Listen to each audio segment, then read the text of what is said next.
don't do distraction. Man.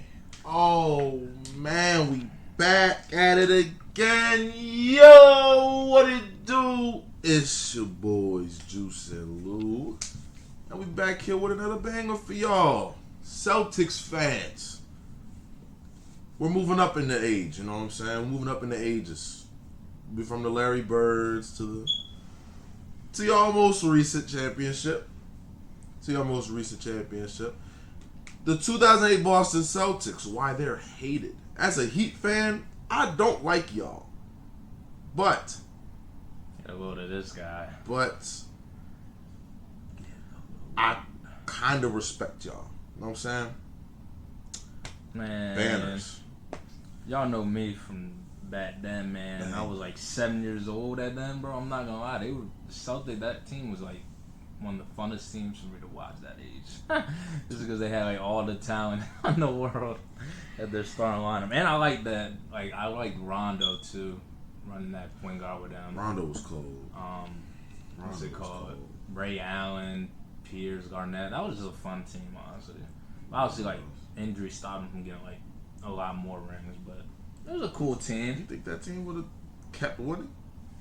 Yeah, they could have won at least one more. I think they beat who was the year? Was it? I think they win 20. It was probably gonna be 2012 before LeBron went Game 6 mode. I think they beat us. I mean, it'll probably be tough, but they probably win because of experience. In 2011? 12. Y'all lost. 2012. Yeah, that's when LeBron went Game 6 mode. And beat them. But they not gonna lie. I think they didn't have Perkins or somebody. I don't know. Their big men were hurt. They were all banged. Not gonna lie, y'all probably. I think it's a good series. Y'all making more bump than it was with us. I say it's a good series because we're younger, so we would run laps around them. Yeah, that'd be like our best hope. But if we had to actually run half court, and with how Westbrook would just run and jump and dunk and have no IQ, he would just get stopped at the rim almost every time. So I don't know. I think it'd be fun though if that would happen. But I think they could have won then. Maybe 2010 was close too. I think they didn't have Perkins in that one or Garnett. No, Garnett was there, but I think he was banged up. But he played. I think it was Perkins though. But I don't know. 2010 was a close finals, but Lakers won. So I don't know. I think they'd still get one more though if they were like healthy. That's tough, man. Let's go ahead. Let's dive into this video. So there are a lot of like one-time champions in NBA history. You know, cores that maybe only got to the finals once or twice, only won a single title. The 2004 Detroit Pistons, 2011 Dallas Mavericks, 2019 Toronto Raptors, and most of these teams are just beloved by the NBA community. So fuck the 2008 Boston Celtics.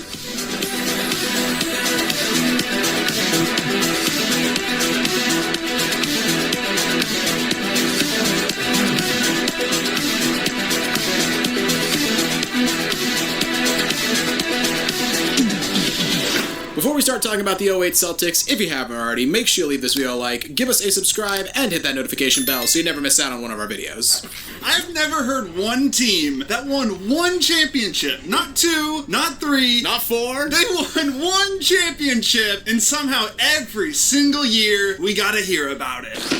What stuff? I know what you're gonna say. You should not be here. I was gonna go home. I don't want to hear but it. It was such a long way down, and I just thought about shooting. And now I gotta hear it. They were the only one champion dynasty in sports history. Exactly. This team literally thinks they're the best team in NBA history. They do. Let's go a little bit in depth on this team. 2007 offseason, gotta give them credit. They had maybe the best, inarguably actually the best offseason in NBA history. They traded for Ray Allen. A month later, they traded for Kevin Garnett. Fun fact, that trade for KG, they gave up 7 players, if you count players and picks. That is the most players ever traded for a single player in NBA history. They were giving up Theo Ratliff, Sebastian Telfair. It's insane looking back on these trades. I know KG and Ray Allen were old, but they gave up a bag of peanuts and some role players to get these guys. Like, compared compared to modern day trades, I couldn't believe looking back at these trades. It's insane. I mean, they did give up the 5th overall pick for Ray Allen. True. That being said, the Sonics botched the pick and they took Jeff Green. True. So that's kind of on the Sonics a little bit. Really though, this was the first big 3 in like the modern NBA. I mean, we'd had big 3s before, you know, the old Lakers, the old Celtics, Jordan Pippen, and Horace Grant / Dennis Rodman. But really, this was the first big 3 of the modern era. Yeah, this is the first time a GM, Danny Ainge, you gotta give him so much credit for this year. He just pulled a big 3 out of nowhere. Like, now it happens like almost every offseason. There's a major trade and you're like, oh, this new super team out of nowhere. But this, at the time, in 2008, was basically unheard of. Fun little anecdote from this team that I didn't really know about until recently. Danny Ainge called Reggie Miller and asked him if he would be a reserve on this team because while they did give up a lot of players who were basically nobodies for KG and Ray Allen, that left their roster basically barren. So Danny Ainge rang up Reggie Miller and was like, hey, come be a backup. Reggie Miller had been retired for 2 years, by the way. I'm pretty sure he was like 42 years old. That would have been insane that Ray Allen and Reggie on the same team. Sure, Reggie would have been washed, but the 2 greatest shooters ever at that point, I would have liked to see that, but I had no idea until you just said that. Would have been something to see. Even though they didn't get Reggie, they did do a pretty good job of rounding out the roster. They picked up James Posey, they picked up Eddie House, they had Kendrick Perkins from they drafted him back in 2003. He was drafted the same year as LeBron. Kendrick Perkins and LeBron, what a legendary draft class.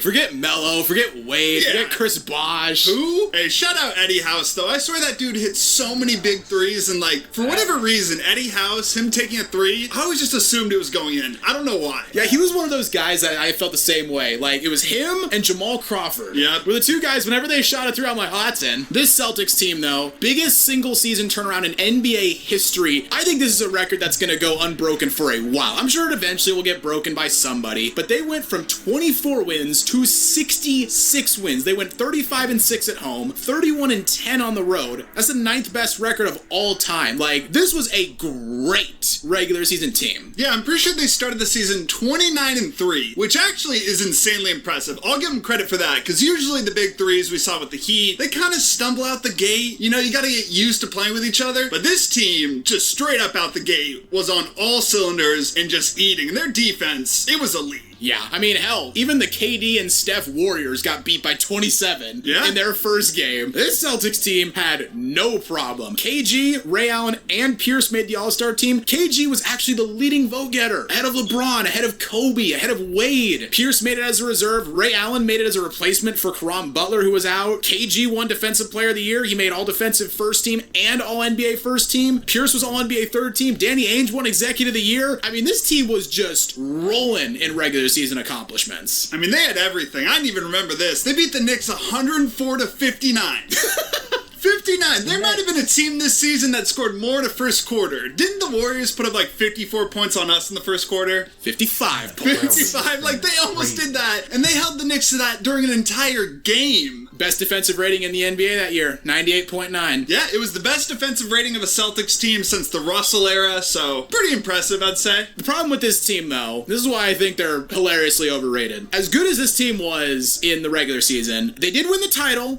They did win the title, so no one come at me saying, whoa, how could you say they're bad in the playoffs if they won the title? They did win the title. They took 26 games to do it. That is an NBA record that still stands to this day and is also 2 games away from the maximum amount of games you can play on your way to winning the title. They got taken to 7 in the first round by a 38-win Atlanta Hawks team. It's one of those things you kind of forget about first round series. Like, once the playoffs are like 15 years away like this was, you kind of just remember the Celtics beat the Lakers, that's it. But you really got taken to 7 as a first seed? Sure, they did blow out the Hawks in the game 7, but that's kind of pathetic. A Hawks team with Josh Smith and Joe Johnson and a baby Al Horford takes you to 7? Come on. What I find so hilarious about this series is that if you watch the Celtics championship DVD that they released with all the teams that win championships, KG is being interviewed and he's talking about how loud and raucous and how much energy there was for those Atlanta home games. For anyone who doesn't know, like, no hate to Atlanta or any fans, but ask most fans, ask most like websites, players, anyone. Atlanta, I feel like, is consistently ranked in like the bottom 5 in terms of home court advantages, and KG was like, man, they were getting to us. Crowd was getting to us, man. Yeah, that's insane. The Hawks, out of all places, a home crowd. This dude KG, he's just delusional. I mean, we'll get to some other quotes he's had in the past about this as well, but he is straight up delusional with that take. They also got taken to 7 in the second round by a Cavs team that was quite literally LeBron or bust. I mentioned this a bit in the LeBron-Kobe video. LeBron averaged 30 points per game. None of his teammates averaged even half of that. Yeah, this whole BS that we broke LeBron. We broke LeBron. You really didn't. The Cavs forced him to South Beach. Like, you beat LeBron. 5 of you beat LeBron. Like, congratulations for that. His second best player was old-ass Drudis Ilgauskas. Exactly. Like, are you kidding me? Good job. Well done. What did you think would happen? Kind of obvious. And then the next series, they beat up what was the remnants of that Pistons team. They beat them in 6. Give them credit for that, but like, this was not like an insane Pistons team at the time. This was the Pistons team past their prime. I don't even remember this series, to be honest, so, I mean, sure, you won the East. I'll give you that, but it wasn't really the toughest road if you really look back at it. No, this Pistons team had been broken the year before by LeBron. Oh, yeah. Like, he had ripped their souls from them the year before, and they were a good team. Like, they were fine, but they were far removed from their best. And that sets up the Lakers and the Celtics in the finals once again, the historic rivalry, and who could forget game 1, the infamous wheelchair game. Oh, God. Paul Pierce literally shit himself. I just had to go to the bathroom. Number one or I had to go to the bathroom. But why did you need a wheelchair to get to the bathroom? It was that bad. Something went down. I had to go to the bathroom. Michelle Beadle. You were streaking? And he's still lying about it to this day. I want to know what happened when it was the playoffs and you had to get in the wheelchair. You had to come. I sprained my MCL. I don't believe all them rumors. I had to go to the What bathroom. rumors? I just had to go to a bathroom. I just had to go to a bathroom. I just had to go to a bathroom. And he tried to cover it up with an injury that was so bad. Apparently he injured both his legs because he needed to be carried off of the court. Literally, he could not put any pressure on either leg. And then I believe, what was it, like a minute 40 of game time passed? Yeah, and something like that. He comes trotting back out. Turns out all he needed was a little brace on his knee. On just one knee, by the way. Because remember, he couldn't put pressure on either of them. So apparently, a brace on one knee affects both of them. He 100% shit himself. Yeah, it's so funny. He's getting carried off by 2 players. He's in a wheelchair. Then he comes back, like, hopping back on the court. It's like, yeah, for sure you injured your knee. You didn't just have to use the bathroom, buddy. The funniest part of this whole thing to me is when they show the footage of him being wheeled in the wheelchair backstage and he's, like, holding his knee or whatever. And the Celtics staffer who's wheeling him back puts his hand out to cover the camera. Yeah, I know exactly what you're talking about. Like, don't look at this man in his moment of pain. Like, I mean, I'm sure he didn't know that Pierce was going to trot out there probably 60 seconds later, but it's hilarious in hindsight. They did still have some good moments. You know, it was the first championship for the Celtics in 22 years. The iconic Game 4 comeback against the Lakers, where that was another game where Eddie House was hitting everything. Largest comeback in finals history. They blew them out in Game 6. Like, Ray Allen, I think he set the finals record for threes at the time. He was hitting everything. To be fair to them, let's give them some credit. They kind of dominated the Lakers in that series. Oh, yeah, like, here's the thing. This is still a good basketball team. You don't win 66 games and win a championship if you're not a good basketball team. Like, this is a good team. The question comes as to whether this is one of the, like, top 10 teams of all time, which I feel like they would make the argument they were a top 5 team of all time. Oh, easily. And a lot of Celtics fans might make that argument too. But let's get into a little bit more. So, post-championship, I will say they probably would have repeated if Kevin Garnett didn't get injured. Yeah, they were actually dominant the next year, and I completely agree. I think they would have won the title if KG doesn't get injured, but it is what it is. I mean, that's one of the things, like, when you put together a quote-unquote dynasty or hope to be a dynasty and all the superstars are over 30, you kind of have to factor that in, so I think they could have repeated if KG stays healthy. Maybe, we'll never know. I mean, they got bounced by Orlando, who eventually made it all the way to the finals. True. So, they took Orlando farther than Cleveland took them. 2010, made it back to the finals again, bounced LeBron in the second round. Maybe that was when they broke LeBron. Yeah, for sure. When his sidekick was still Mo Williams and old Shaq. I mean, they kind of did, because LeBron was like, I'm done with this shit, I'm out of here, so kind of, but it wasn't done broken LeBron, it was that front office and just no support. It was a front office that didn't get Amari Stoudemire at midseason because, we can't part with J.J. Hickson. Can't do that. You can't give up J.J. Hickson. Did you see what he did the rest of his career? Yeah, he was painfully mid. Yeah, he did nothing. He had a few jams for us. I loved JJ when he was with us, but like, he wasn't Amari. Come on now. So the Celtics get back to the NBA Finals in 2010. They're playing the Lakers again. Rematch of 2008. This was a great series with some real high points. The Lakers took game 1. Celtics took game 2 in LA. Ray Allen drops 32. One thing that's so funny about this series, though, game 3, coming back to Boston, series tied 1-1. Ray Allen, who just went off for 32 in game 2, scores 2 points on 0 of 13 shooting. I can't believe that. Like, Ray Allen, you think of a guy who's efficient, hits a wide open 3 or something. 0 of 13, really? 0 of 8 from 3, too. Also, another thing that caught my eye about this series, after game 2, no team scored over 100 points again. I mean, in game 6, the Celtics had 67 points. Can you imagine that in the modern NBA? Scoring 67 points, not in a half, in an entire game. Boy, this is like classic early 2010s playoffs right here. Yeah, this was like the end of that era, the Kobe, the KG era, before it was LeBron and Steph. Like, this finals was the end of that, like, 2000s era. It really does feel like that, and honestly, like, I, like, messed up big time on the best playoff games of the 2010s, because I completely left Game 7 off of that list, because I completely forgot it was in the 2010s. Like, this series did not feel like a 2010s NBA Finals. This felt like the last gasp of the 2000s. And one thing we gotta mention, did the Celtics win the title if Big Kendrick Perkins is in the middle? I mean, with the amount of offensive rebounds the Lakers got, it's not the worst take ever, to be honest. Okay, look, I'm not gonna act like the Celtics weren't adversely affected by missing Kendrick Perkins in the middle. That being said, the fact that some people were really saying, does this championship by the Lakers deserve an asterisk because the Celtics were missing, their 5th best player? But he's Big Perk. He would have shut down Gasol. This Game 7, though, was a complete all-timer. Like, this was a great game. The Celtics actually led for most of the game before the Lakers kind of pulled away down the stretch. Ron Artest, of course, hits that iconic 3, blows a kiss to everyone. Great game. Awesome game. After they lost to the Lakers, they hung around for a while, but they kept running to the Heat. They kept running to LeBron. Ooh, wow, shocker. LeBron actually has some good players for teammates, and the Celtics never beat him in the NBA playoffs ever. I mean, they came close. Came close in 2012 before LeBron beat them by himself in Game 6. But, you know, they never really got back to championship contention. Ray Allen left in 2012, and by the next offseason, Pierce and Garnett were on their way to Brooklyn. The funniest thing about this, now that I'm thinking about it, LeBron literally broke them.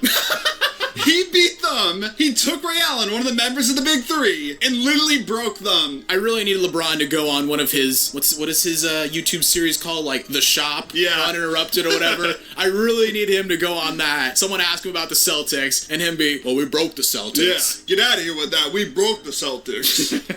The legacy of this team, though, look, I'll say it again, because I've already said it once, and I feel like I need to say it again, or else people are going to get mad. This is a good basketball team. They won 66 games, they won a title, but they act like they were a dynasty. Brian Scalabrine said they were the best defensive team of all time. Get out of here. At the aforementioned KG claims of, we broke LeBron. Paul Pierce just saying whatever dumb shit he normally says. The endless reunions these guys have.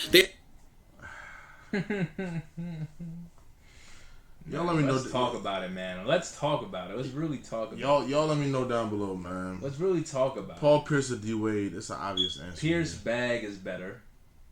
Facts. Can I get a fax in the chat? No. Can I get a fax in the This chat? is not facts. Pierce bag is better. D Wade was bailed out in 06. Oh, right. Okay. By the refs. What else? Bailed out by LeBron. I mean, it's what Pierce said, man. I mean, you give him 06 Shaq when he was still averaging 25 with the Celtics before KG and Allen. You give him Bron and Bosh, man. I mean, you see what happens. Man. You give him those players, man. He don't get 3 rings? Paul Pierce? Yeah. D Wade definitely gets more rings with the Celtics team. What do you mean gets more rings? D Wade definitely gets more than 1 ring with that Celtics squad. What ring are they winning?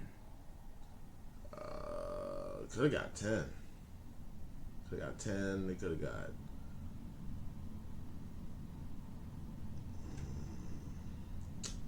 $10? It was 9. They probably beat Orlando. 10? They beat Orlando. They beat. I don't think they beat Kobe in them. In 09? The spacing just doesn't work. You had Rondo and D Wade who both don't shoot. Yeah, they're both good at defense, which would up their defense, I guess. But then you have Ray Allen, who's a smaller, because back then, you know, small forwards was like 6'8", but they were kind of like bigger too, you know, instead of like skinny nowadays. But like, so it would be like Wade and Rondo both can't shoot. KG can't shoot threes, on top of Kendrick Perkins who can't shoot threes.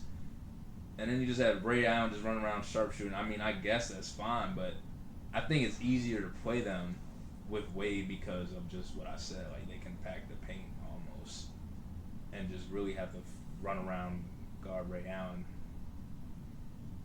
I don't know, man. It's tough. We don't know, though, man. Shout out Wade, though. Got his rings, whatever. That's cool. Let me know who y'all think Pierce better, still got Wade better or bag, Pierce. though. Pierce definitely has a better bag. Like, easily. I don't think that's a debate. They had a reunion in 2017. Kendrick Perkins tweeted they had a reunion in 2019. They had a little mini reunion at halftime of a game in 2022. Like, guys, you won one championship. You don't see the 04 Pistons having reunions. You don't see the 2011 Mavericks having reunions. I mean, Doc Rivers literally is still employed because of this season alone. Not anymore, you're not. And let's be real, Tibbs carried that coaching staff and that defense. Oh, yeah. I don't care. Tibbs carried. I'm just sick and tired of hearing about this team. It's been 15 years. Enough is enough. We're done hearing about them. Straight up. I feel like every offseason for years after they were all retired, I had to see at least one news story talking about how the '08 Celtics still didn't like Ray Allen. Just every single offseason, one after the other. Finally, it's going away. They had a nice little reunion where they all hugged it out in the middle of, you know, TD Garden at KG's jersey retirement. But good Lord, every offseason it felt like I had to hear from KG or Pierce or Rondo especially, like, no, we're not cool with Ray. Guys, give it up. Rondo had a reunion party for this team and they didn't invite him. Like, I get it. He kind of did them dirty leaving to the Heat after the Heat just beat them, but... Well, they wanted to bench him. Yeah, and at the same time, Ray Allen's like, might as well go get another ring, hit an iconic shot. Like, can you really blame him for doing that? Just smart, to be honest. Kind of fake. Very fake. Yeah. Some would argue. Who has more rings, Ray Allen or them? That's a great question. That's all you gotta say. With a very easy answer, might I add. Yeah. In the end, though, this team just needs to stop milking this championship. Like, if any team deserves to milk a championship, it's number one, it's the 2004... Actually, no. Number two, it's the 2004 Pistons. Number one, it's the 2011 Mavericks. Have they ever done a reunion? Ever? Maybe. But we never hear Dirk, like, acting like they were amazing or we broke LeBron. We never hear about those Pistons saying we broke Kobe and Shaq. Those teams deserve the reunions. Even the Raptors, I know the Warriors were injured, but that team never gets brought up. Like, just chill. It's been 15 years. You won your one title. It's time to give it up.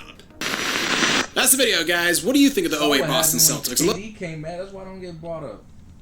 Couple things, man. I mean, you gotta understand who's on that team, though. You got KG, one of the biggest trash talkers ever. Why wouldn't he talk about his only ring that he has?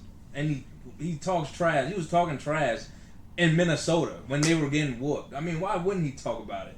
Then you had Rondo, who's also trash. Rondo's also a trash talker too, to be honest. He's just not known as like one of the biggest in the NBA. Why wouldn't he talk about it, bro? Like, come on. And then you have Paul Pierce. Nowadays, like the past, I guess, 5 years, Paul Pierce been on like TV and whatnot. Had his chance with ESPN, blew it with all a bunch of other stuff he was doing. And then, like, bro, he was on TV. Why wouldn't he talk that mess, man? Like, you gotta understand, like, bro, Dirk is from Germany. Why would he talk? Dirk does not care. He just got his ring. He's the leader of the team. Jason Kidd does not care that much. Maybe he was on TV. That would be a different story. Some people, I be forgetting to have rings. Like Robert Horry, bro got 7 rings. Yeah. Like Robert Jason Horry Terry's has 7 on rings. that team. Like, they don't have no, like that 08 team, they had a bunch of N-words, you know? Like, they had a bunch of N-words on that team. That's why they talking that is, like, the Raptors, bro. Like, really, bro? They had a bunch of African bulls. They're not talking no ish. They don't care about that.